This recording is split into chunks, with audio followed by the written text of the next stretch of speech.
Hello everyone, welcome to this edition of Live Like a Pioneer. This is Alison from Fanshawe Pioneer Village. Today we are going to be making stencils so we can make our own gift wrap.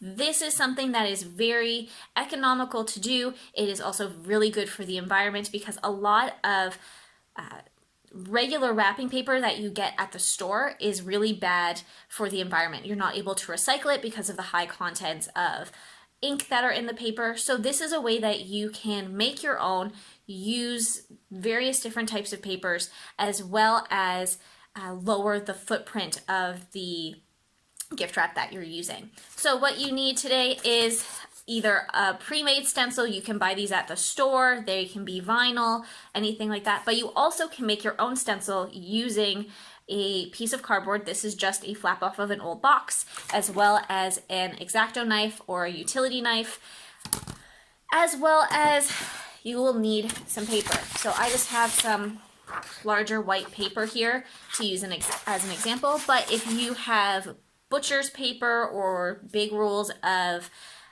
brown utility paper, you can use that as well. That would be really good for large gifts. This is going to be obviously something that's a little bit smaller. It's long, so it can be a bit wider, but it can't be very tall unless it's tall this way, and it's not very wide either direction.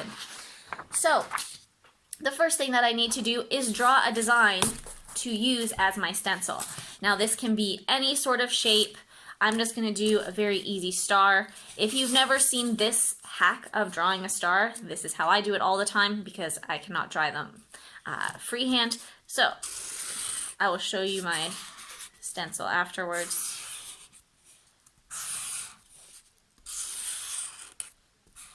So here is my star. Let's also do a flower maybe. So you want to remember that your stencil, the spaces that you want to cut out are the parts that are going to have either paint or markers or crayons colored in, so here's just a very simple flower. Almost looks like a sun. All you need to do is cut them out using your X-Acto knife. So use good X-Acto knife etiquette. Lock your X-Acto knife in so you're not hurting yourself. And what you want to do is cut out your design. So make sure that you're doing this with an adult, someone who has a little bit more experience. To cut them out, you are going to want to make sure that you have a cutting board or something hard that you are cutting it on. So I'm just going to cut out my star today.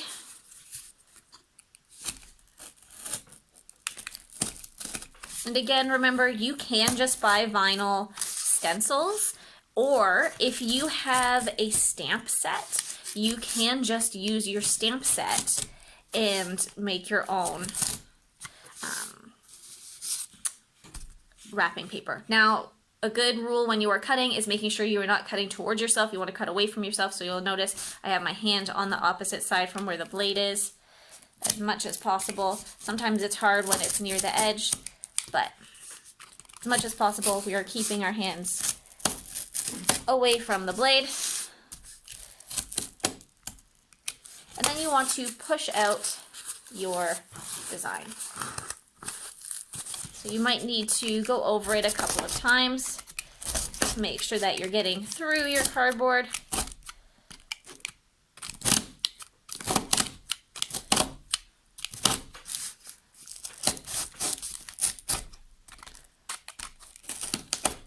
Remember to take your time, be patient, don't rush because that's how accidents happen. So you want to cut it out of your cardboard.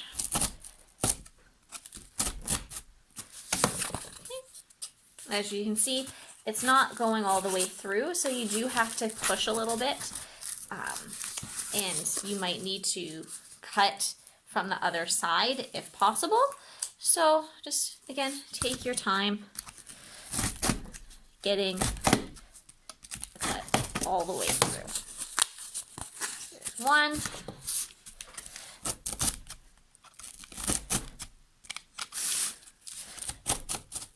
You can do any sort of design that you like. You can do swirls, you can do circles.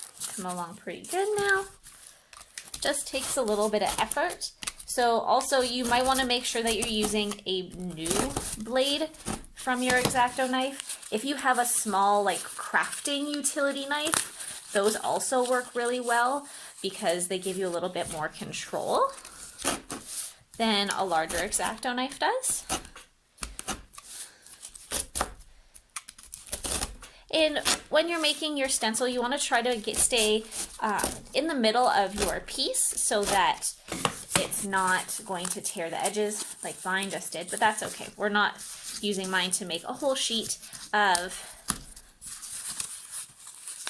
gift wrap, so that's okay. So we're just gonna pop this out here. You may need to trim the edges, so just give those a little cut. Make them nice. So here I have my star. And what you need to do is then grab your piece of paper and you can, as I say, either draw on your pictures, trace them on, and color them in later. So I have a couple of colors of marker here just to add a little pizzazz.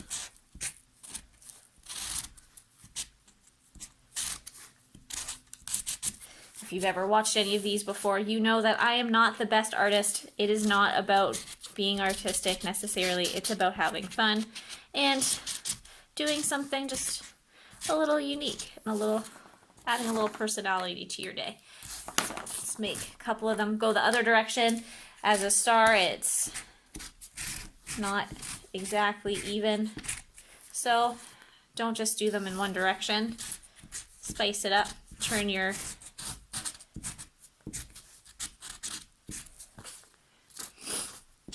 stencil around a bit. I'll just quickly color some of these in. You can take your time, obviously, color these in as nicely as you like. I'm just using highlighters because I wanted to have very bright, fun colors. But you can use anything. We're going to use some paint in a minute here just for another example of what you can do. Color in my blue stars.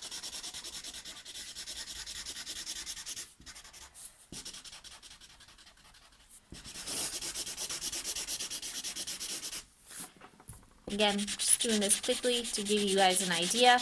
Take your time, spend as much time as you like designing your stencil as well as cutting it out so it is nice and even and straight. So here's just some stars just for fun. Now, the other way you can do it, and this makes it look really fancy, is if you have some paint, using paint to do it. So I have a paintbrush here. And I have my stencil, so I'm just going to put this on. Remember, if you are using paint, you want to make sure that you're wearing clothes that you're okay if they get paint on them. I just have black paint because that's what I have at the village with me right now. That's okay. So, again, just take your time, paint in your stars. I'm using a paintbrush, but you can use a sponge if you have a sponge to sponge dab your stars on. Remember that if you're doing this, you don't want to get your shirt, again, into your paint. So as you'll notice, I'm starting on the left-hand side of my paper because I am right-handed. So as I move around my page, I'm going to move from left to right so that I'm not getting paint onto my Pioneer shirt.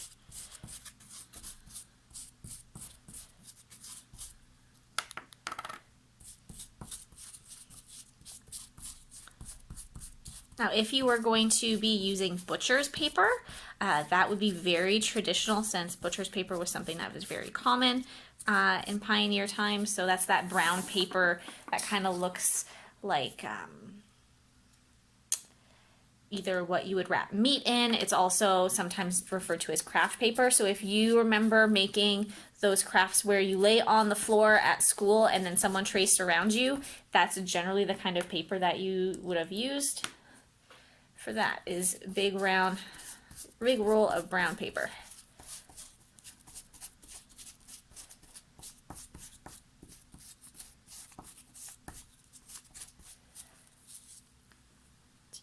And we'll add one more just down here. So again, when you're doing this, you can be as artistic as you like with the stencils. You can make as many stencils as you like and add various designs and patterns onto your wrapping paper, or you can do all one design, whatever you'd like. So here we go. Now remember, I've been painting on this, so I'm going to put this to the side someplace safe so that it's not going to get paint on my table or anything else I don't want paint on. Do the same with my paintbrush. Put the lid back onto my paint so that it doesn't spill. This was washable paint, but prefer to not have to worry about it. And here we are, friends. It's very simple. Again, not artistic of me to make a star, but you can do any sort of shape that you'd like. So if you wanted to do the star, you can do that. You can make it more even. If you wanted to do a flower, just cut out the shape that you want. Remember to leave some negative space, so cardboard in between, to keep the stencil from falling apart. And again, it is possible to buy stencils. So if you're looking for something a little bit fancier, you don't have to make it yourself. You can go to the store and buy a stencil or stamps or anything at all that you would like to use to put your design onto your paper. So if you have a potato stamp, you can use that. If you have a stamp like a piece of type, you can use that. Just whatever you have works perfectly well. And then just leave your gift wrap to dry, and then you can use it to add a little bit of pioneer flair to any of your next gifts that you are wrapping.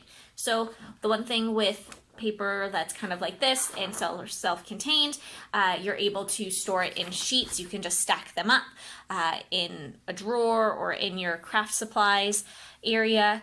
Or if you have the roll and you roll it out, let it dry, you can roll it back up just like you would have had it like a tube of wrapping paper, and cut it to whatever size you need. So I hope everyone has a fantastic day, and I hope that you enjoy making your own wrapping paper from home. Again, do whatever designs you like. This star is just very easy, very quick for me to show you on camera. Spend as much time as you'd like designing your own stencils. Purchase them, whatever you'd like to do, and just add a little bit of personality to your wrapping paper for your next gifts. I hope everyone has a fantastic day, and we will see you soon for another edition of Live Like a Pioneer. Bye!